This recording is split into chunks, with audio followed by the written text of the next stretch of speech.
So let's imagine there's the bow there. It's colliding. And there it is.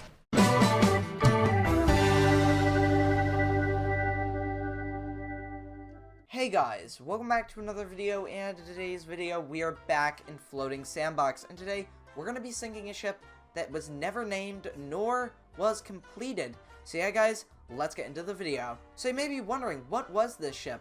Well, it was nicknamed the 4 Days Liner, and it was never completed. It was supposed to be a very fast German liner, but once again, was never finished.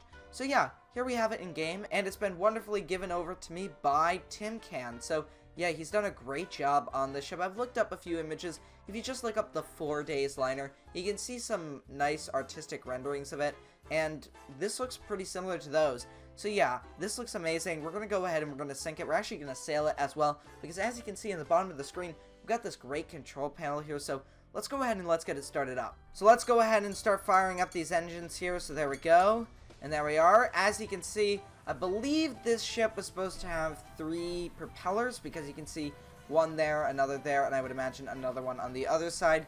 And it's got 6 funnels as well, so that is pretty impressive. Now I'm wondering, this is a really long ship, and it looks very thin as well. It's not a very tall ship, so what would happen if we were to add some waves? Okay, that should do. Let's boost up the height as well, and we should be good. So there we go, we got some waves. We're in a pretty bad ocean storm there, and it is so far handling pretty well. So far so good. There's no water splashing over the forecastle deck or the stern, and it is flexing a little bit, but it's handling really well. Now obviously there's only so far you can go before the ship destroys itself, and I'll show you kind of where that is. So let's just imagine there was a giant rogue wave or something.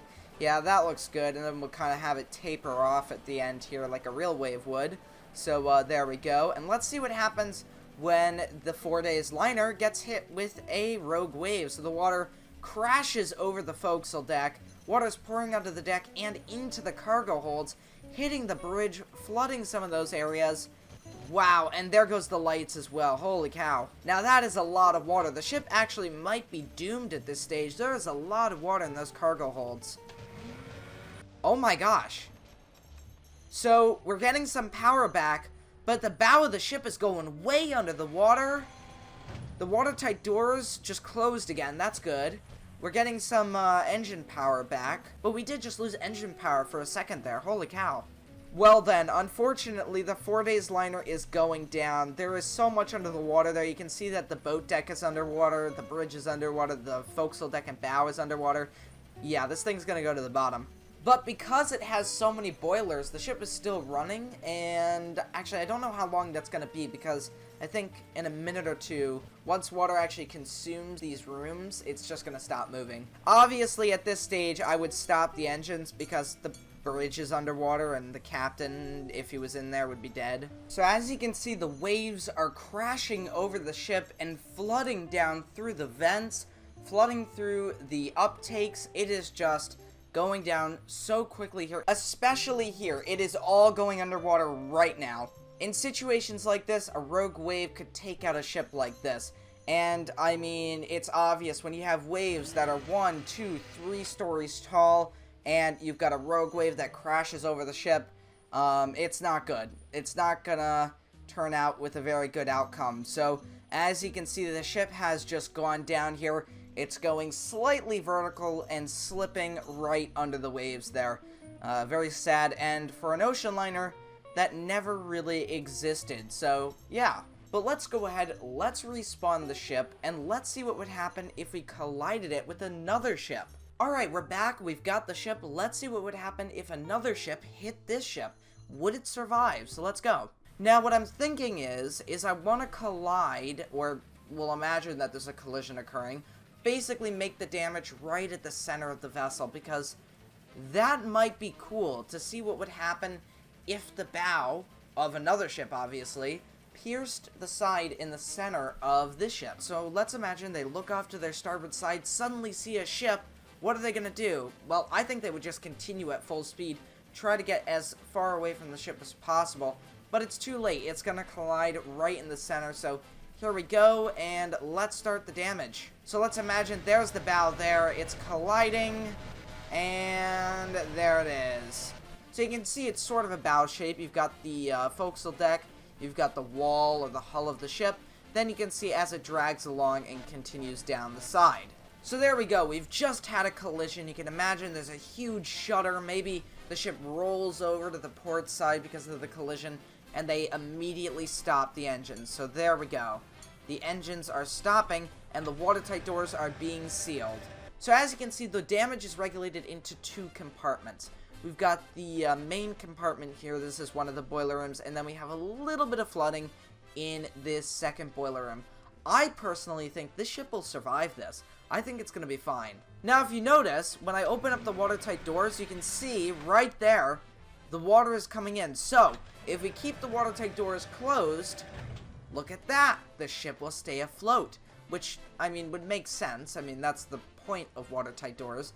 But yeah, look at that damage. That is really something there, isn't it? And you can see the ship is a little bit lower in the water now. We could fire up these engines just a little bit, not full speed, but we could start moving the ship and possibly save the ship. So the 4 days liner continues on, and it's going to return to port for repairs, some major repairs obviously, and there's going to be a lot of news reporters there taking a lot of photos of that massive hole in the side of the ship. But let's say something fateful happens. All power is lost for some reason. We'll just say there was flooding that damaged the control panel in the ship, and that opened up the watertight doors. Obviously, that's not realistic. That would not happen. Well, I would imagine it wouldn't happen, but, yeah. Now the ship's moving at full speed, trying to return to port, and look at this. We've got water spilling into the aft boiler rooms, and it looks like this ship is going to go down by the stern, because you can see that the damage, or the flooding, is regulated behind this coal bunker. So it's actually going to not flood these forward boiler rooms. So at this point, the people in the boiler room, at least in the aft boiler room, are like, what the heck, there's water coming in, the watertight doors just opened up. So they're probably going up to the bridge, or sending someone up to the bridge, or calling on a phone somewhere up to the bridge saying, hey, what's going on? Why is there water coming in? Why are the doors open? What's going on? And they're probably like, well, that's not us. We didn't open the watertight doors unless somebody's trying to sabotage the ship. And they're going to send someone down to the boiler room to try to figure out what's going on. But I don't necessarily think they're going to stop the ship right now because, I mean, they're trying to get to port as fast as possible. So, yeah. So in a minute or two, we may stop the ship. We'll just imagine, oh, well, somebody went down to the boiler rooms. They said, oh, wow, yeah, there's water coming in. We got to go back up and tell the captain, we got to stop the ship because there's water coming in. So, yeah. But you can see that the water is actually kind of leveling on each of these floors here, and it looks like water isn't going to flood into the engine room anytime soon, which will be good. Okay, at this point, I'm going to stop the ship because I think the captain should know something is up. There's water flooding and the doors are open. What's going on? The 4 days liner is stopped once again. So it stopped once after the collision, and now it's stopped again, maybe for the last time. Now, if you look over here, you can see that the only boilers that are working are these 6. The others are gone, so the ship could still run on this, but I'm starting to wonder, would steam pipes be damaged by this? I mean, you've got this gaping hole right in the side of the ship. Wouldn't that cause damage to the steam pipes for the forward boilers?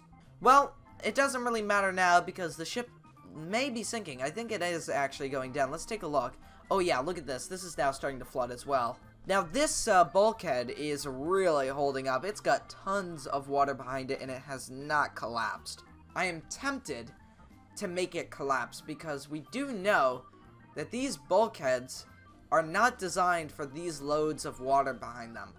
As you know, Titanic's boiler room, boiler room number 5, was unfortunately a victim of this, and some of the men in that room as well, because the water filled up the coal bunker, and that coal bunker door was not strong enough to hold back that water because it wasn't made to be watertight, and it burst, and all that water came out. So maybe we should just make a small little puncture there. Okay, there we are.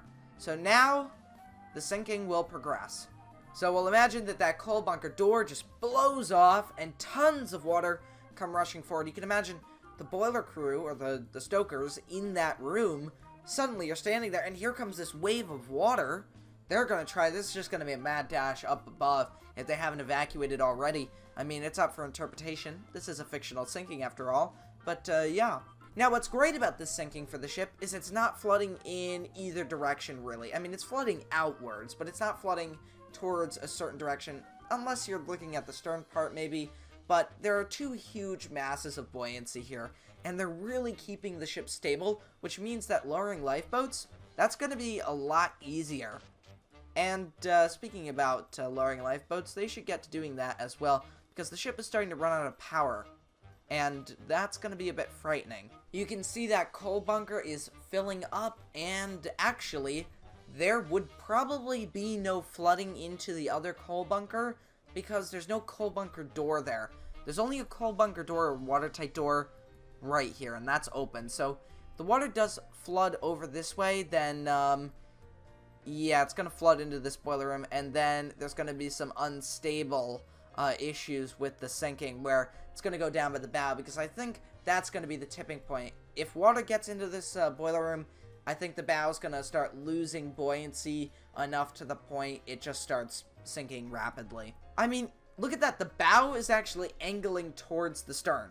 It's trimming aft, and that's because you have all this water in the center, and you can see that's the that's sort of the banana-like shape of the shear, but it's being put to a maximum here as more water floods its interiors. At this point, I think there's a good crowd on the deck, but I think they're managing the lifeboat situation pretty well. I mean, it's not tilting violently to one side. It could be leaning, but we don't know that. It could be listing over to starboard. That is a possibility. But in this case, let's just say there's no list. And I think if it's like that, it's going to be pretty good for these passengers. They're going to be getting off. The sinking's nice and slow. They can see the water rising. And hopefully the crew on board is telling them, you have to get off. We've been struck by a ship. You know, it's not like the iceberg collision on Titanic where it was so subtle, people didn't even know the ship had hit the iceberg. It was only until it stopped that it startled them. And even then, some people didn't even know. Now, if you notice, the ship is really low in the water. Most of the ship's power is gone.